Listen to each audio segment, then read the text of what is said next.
Welcome to Meenestham. Upcoming రివ్యూలోకి వెళ్ళిపోదాం. నిషా శ్రీమంతం హర్షవర్ధన్ ఇంట్లో జరుగుతూ ఉంటుంది కదా. రమాదేవి ప్రేమ్ని అడుగుతూ ఉంటుంది, ప్రేమ్, నీకు కాబోయే భార్యకి శ్రీమంతం జరుగుతుంది. తన చేతికి గాజులు వేసి గంధం పూసి అలాగే బొట్టు పెట్టు అనగానే, అమ్మా ఏం మాట్లాడుతున్నావు? నేను తన భర్తని కాదు అనగానే, అదేంటల్లుడు అలా అంటావు? మీరిద్దరూ పెళ్లి చేసుకోవాలనుకున్న దంపతులు, కానీ తొందరపడ్డారు. కానీ నాకు ఒక్కగానొక్క అమ్మాయి కాబట్టి బయట సమాజం ఏమనుకున్నా పర్వాలేదని మీ ఇంట్లో శ్రీమంతం చేస్తున్నాను అని అంటారు మినిస్టర్. ఓ అలాగా, అలా అయితే నాకేమీ అభ్యంతరం లేదు. ఎందుకంటే నిషా ప్రెగ్నెంట్కి నాకు సంబంధం లేదు. మీకు కాబోయే అల్లుడిని పిలిపించుకొని నిషా శ్రీమంతాన్ని దగ్గరుండి చేయించండి. ముందు నన్ను అల్లుడు గారు అన్నమాట ఆపండి అనగానే, ఒరే ప్రేమ్ అనగానే, అమ్మా ఏం మాట్లాడుతున్నావు? నిషా కడుపులో పెరుగుతున్న బిడ్డకి నాకు సంబంధం లేదని నేను చెప్పాను. అలాగే రిపోర్ట్స్ రాకుండా తన భర్తగా నేను తనకి గాజులు వేసి గంధం ఎందుకు పుయ్యాలి? నిజం చెప్పాలంటే తన కడుపులో పెరుగుతున్న బిడ్డకి నేనైతే తండ్రిని కాదు అనగానే, ప్రేమ్ పిచ్చి పిచ్చిగా మాట్లాడుతున్నావు, మా అమ్మాయిపై నింద వేస్తున్నావా? అసలు నేనెవరో నీకు తెలుసా అనగానే, నువ్వు మినిస్టర్వి, అందుకే నీకు నేను చెప్పాలనే ఈ శ్రీమంతాన్ని మా ఇంట్లో జరుపుతున్నా మీకు సపోర్ట్ చేశాను.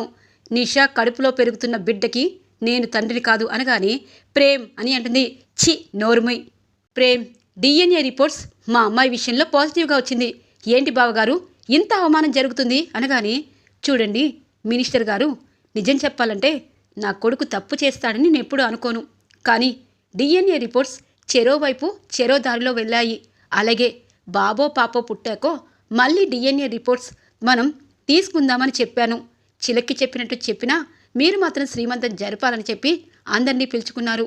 అలాగే ఒక అమ్మాయికి ఎంత పవిత్రత ఉంటుందో అబ్బాయికి కూడా అంత పవిత్రతే ఉంటుందని నేను నమ్ముతాను అనగానే, అంటే ఇప్పుడు నా కొడుకు విషయంలో మినిస్టర్నైనా నన్నేం మోసం చేస్తారా?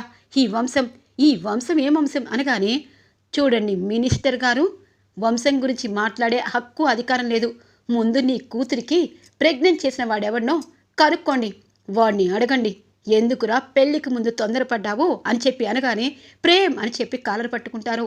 ప్రేమ్ ఇప్పటిదాకా చాలా అంటే చాలా మంచివాడు. ఒక అమ్మాయి జీవితాన్ని ఎందుకు నలుగురు పాల చెయ్యాలని అనుకున్నాడు. కానీ నీ కూతురు నిషా నన్ను కోరుకొని చెయ్యని తప్పుకి తన కడుపులో పెరుగుతున్న బిడ్డకి తండ్రిని చేస్తుంది. అలాంటప్పుడు నేనెందుకు కూరుకుంటాను? ముందు తన కడుపులో పెరుగుతున్న బిడ్డకి తండ్రి ఎవరు అన్నది మీరు తెలుసుకోండి. మినిస్టర్గా మీకు అది చాలా సులువు అనగానే, ప్రేమ్ ఇంకొక మాట నా కూతురు గురించి తప్పుగా మాట్లాడితే నిన్ను చంపేస్తాను రా అని చెప్పి మినిస్టర్ ఇక నిషా వాళ్ళ నాన్న ప్రేమ్ కాలర్ పట్టుకుంటారు. ప్రేమ్ కూడా ఏం తక్కువ కాకుండా తన కాలర్ పట్టుకుని ఇద్దరు గుంజుకుంటూ ఉంటే ఇటు హర్షవర్ధన్ అలాగే రామాదేవి అలాగే అటువైపు రోజా అందరూ టెన్షన్ పడుతూ ఉంటారు. ఇటు చామంతి, బాబు వదలండి వదలండి అని అంటూ ఉంటుంది. ఇక నిషా వాళ్ళ నాన్నని విసిరి కొట్టగానే తన తల పగిలిపోతుంది.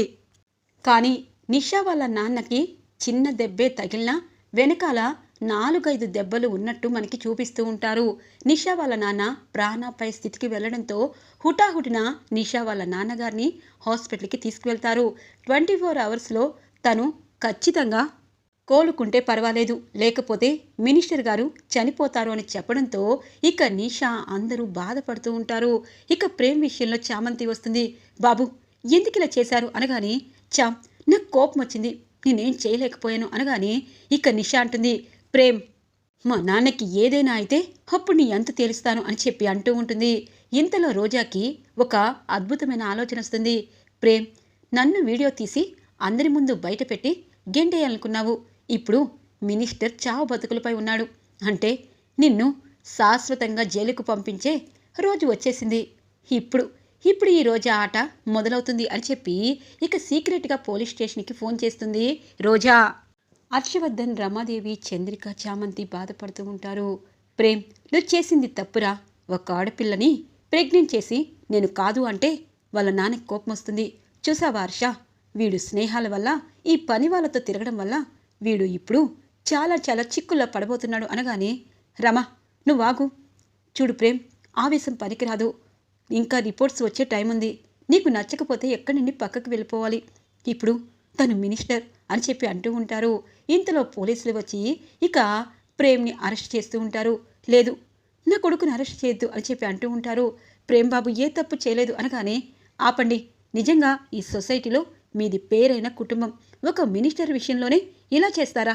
అసలు ఈ విషయం కనీసం పోలీస్ స్టేషన్లో కంప్లైంట్ కూడా ఇవ్వలేదు అనగానే ఇక ప్రేమ్ చూస్తూ ఉంటారు. ప్రేమ్ని అరెస్ట్ చేసి తీసుకుని వెళ్తారు పోలీసులు. అమ్మయ్య, ఒక పని అయిపోయింది. మినిస్టర్నే చంపాలనుకున్న ప్రేమ్ ఈ జన్మలో బయటకు వచ్చే అవకాశం ఉండదు. నా గురించి అందరికీ నిజం చెప్పాలనుకున్నా చెప్పలేడు. ఇప్పుడు చామంతి ఒంటరవుతుంది. ప్రేమ్ బాధలోనే ఉండిపోతుంది. అప్పుడు నేను యువరాన్ని ఏ అడ్డంకి లేకుండా అయిపోతాను. నిజం చెప్పాలంటే ప్రేమ్ ఇంత గట్టిగా నిషా విషయంలో ఎందుకు అలా మాట్లాడుతున్నాడు?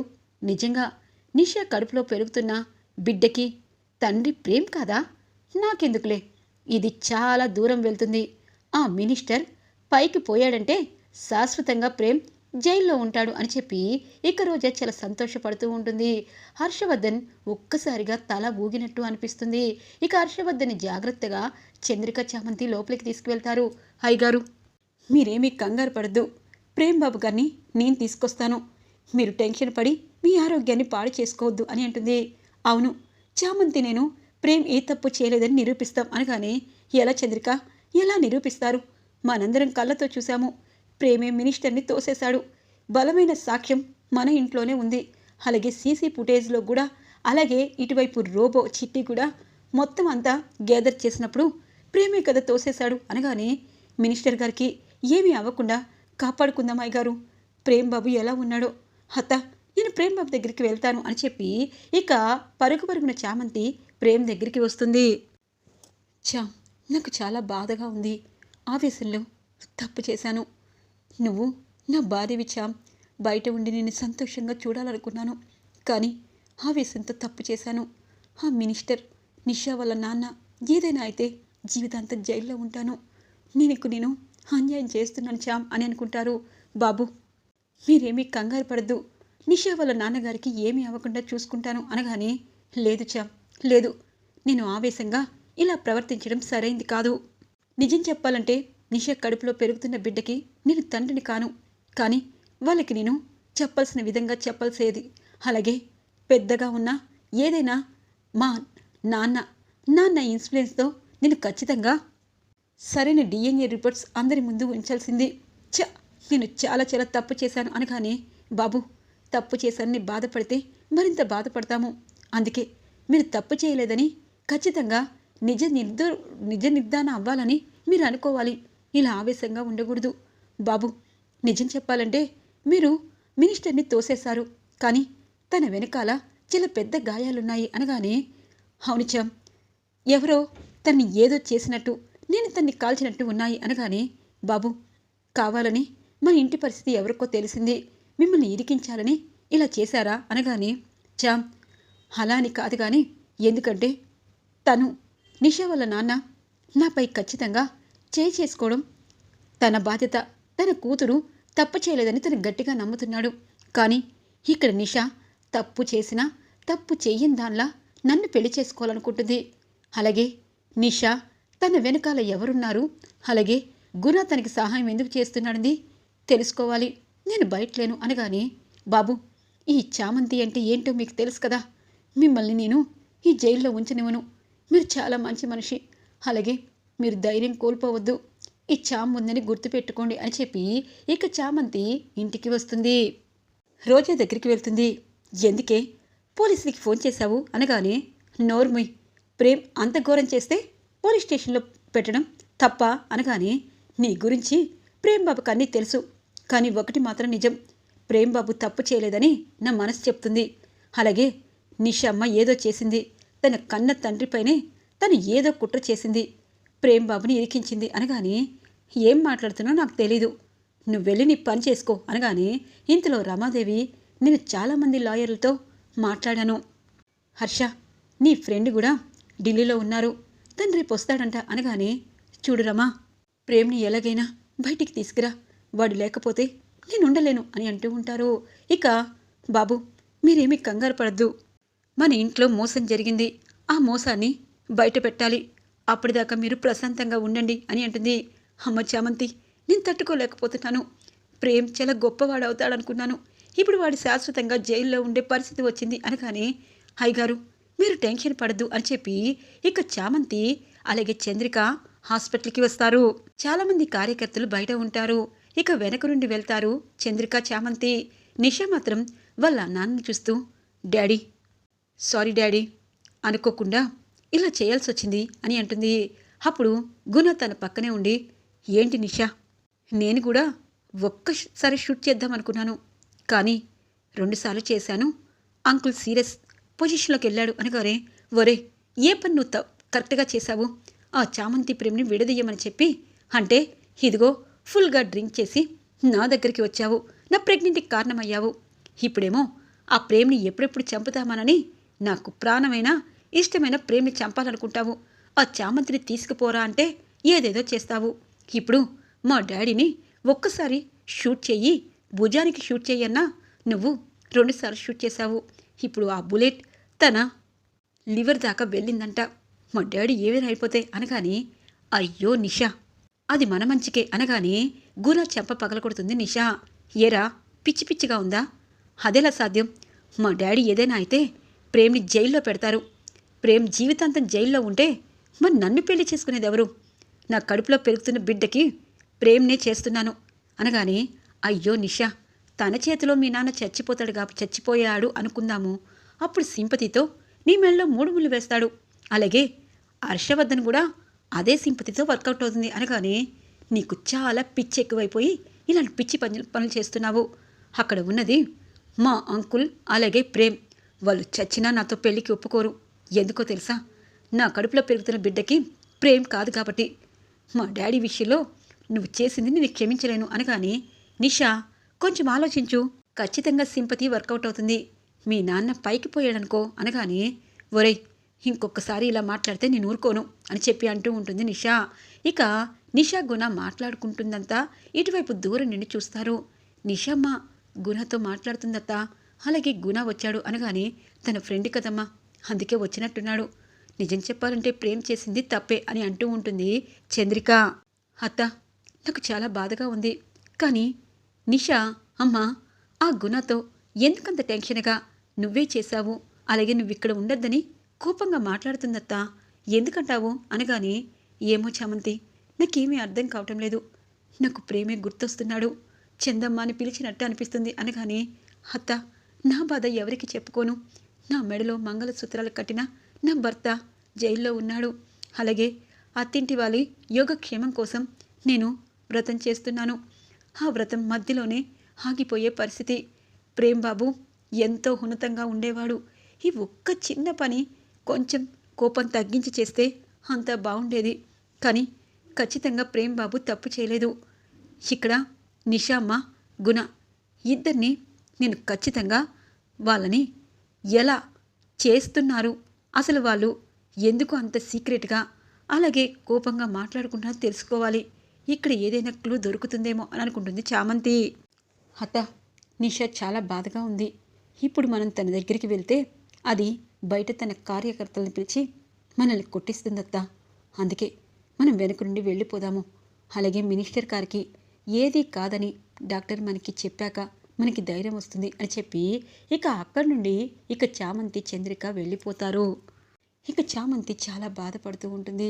ప్రేమ్ బాబు మీరు తిన్నారా, మీరు ఉన్నారా అని అడిగేవాళ్ళు లేరు అనగానే ఇంతలో రోబో చిట్టి వస్తుంది. చామ్ గుండె నిబ్బరంగా ముందుకు వెళ్ళాలి. ప్రేమ్ తప్పు చేయలేదని నీకు తెలుసు. అలాగే నేను ఈ ఇంటి పరిసరాలంతా క్షుణ్ణంగా పరిశీలిస్తాను కదా, నా దగ్గర ఏదైనా ఆధారం ఉందేమో అన్నది నువ్వు అడగాలి కదా అనగానే, అవును చిట్టి అవును, ఆ రోజు పెద్ద గొడవ జరిగింది కదా, అక్కడ ఇంకెవరైనా ఉన్నారేమోనన్నది చూస్తావా అనగానే, ఉన్నారు చామ్, ఎవరో కాదు ఆ గుణానే వెనక నుండి వచ్చి నిషా వాళ్ళ డాడీని షూట్ చేశారు అనగానే, షూట్ చేశారా అని అంటారు. అవును, ఇక్కడ ప్రేమ్ వెనక తోశాడు, కానీ పోలీసులు తను షూట్ చేశారని చెప్పి తీసుకుని వెళ్ళారు. ఇక్కడ పోలీసులకు కూడా షూట్ చేసిన విషయమే తెలిసింది, కానీ ప్రేమ్ చేతిలో గన్ లేదు. అంటే ఇది ప్రేమ్ వైపు నుండి ఎటువంటి ఆపద రాని విషయం అనగానే ఇక రోబో చిట్టికి, మరి గుణ చేశాడు కదా, ఆ సీసీ ఫుటేజ్ ఉంది కదా అనగానే, ఉంది చామ్, నువ్వు నిబ్బరంగా ఉండొచ్చు. ప్రేమ్ బాబు రేపు వచ్చేస్తాడు అనగానే చాలా హ్యాపీగా ఫీల్ అవుతూ ఇక చాలా అంటే చాలా సంతోషపడుతూ ఉంటుంది చామంతి. ఇది ఇలా ఉండగా ఇక నిషా రమాదేవికి ఫోన్ చేస్తుంది. రమాదేవి హుటాహుటిన ఇక హాస్పిటల్కి వస్తుంది. ఇక నిషా వాళ్ళమ్మ, చూడండి వదిన గారు, మీ అబ్బాయి చేసిన దానికి మేము కుమిలిపోతున్నాము. నా కూతురు 6వ నెల అయిపోయి 7వ నెల కడుపుతో ఉంది. వాళ్ళ నాన్న అడిగాడని తన్ని చంపాలనుకున్నాడు ప్రేమ్. కానీ ఇప్పుడు నా కూతురి విషయంలో మీరు ముందడుగు వేయాలి అని అంటుంది.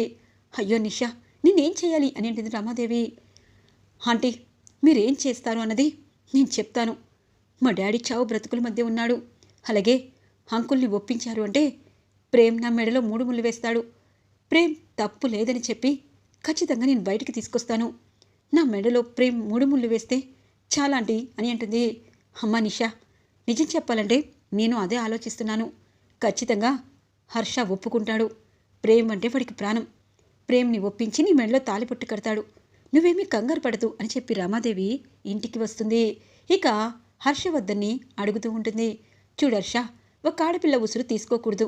అందుకే నిషా కడుపులో పెరుగుతున్న బిడ్డకి ప్రేమే తండ్రి. తను జైలు నుండి బయటికి రావాలి అంటే నిషా మెడలో 3 ముళ్ళు వేస్తే సరిపోతుంది. ఎందుకంటే నిషా సాక్ష్యం మన వైపే ఉంటుంది. నేను నిషాని ఒప్పిస్తాను.